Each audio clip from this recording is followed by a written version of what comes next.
মাননীয় স্পিকার, বাংলাদেশের মেট্রো রেলের যে প্রকল্প হাসিনার আমলে যে বরাদ্দ নেওয়া হয়েছিল, সেই বরাদ্দগুলা আমাদের আশপাশের রাষ্ট্রের তুলনায় 3 গুণ 4 গুণ 5 গুণ পর্যন্ত বরাদ্দ নেওয়া হয়েছিল।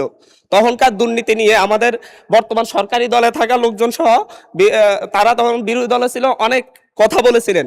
কিন্তু আমরা পত্রপত্রিকা মারফত জানতে পারি ঢাকা মেট্রো রেলের সম্প্রসারণ লাইন MRT 5 উত্তর এবং MRT 1 এর যেই বরাদ্দ বাড়ানো হয়েছে, সেখানে প্রায় 126% এবং 130% ধারাবাহিকভাবে বরাদ্দ বাড়ানো হয়েছে এবং 42.5 মেগাওয়াটের বর্জ্য থেকে বিদ্যুৎ প্রকল্পের নির্মাণ ব্যয় ধরা হয়েছে $467 মিলিয়ন, যা আমাদের রূপপুর পারমাণবিক বিদ্যুৎ কেন্দ্রের তুলনায় প্রায় প্রতি মেগাওয়াট ভিত্তিক প্রায় 3 গুণ 3.5 গুণেরও বেশি।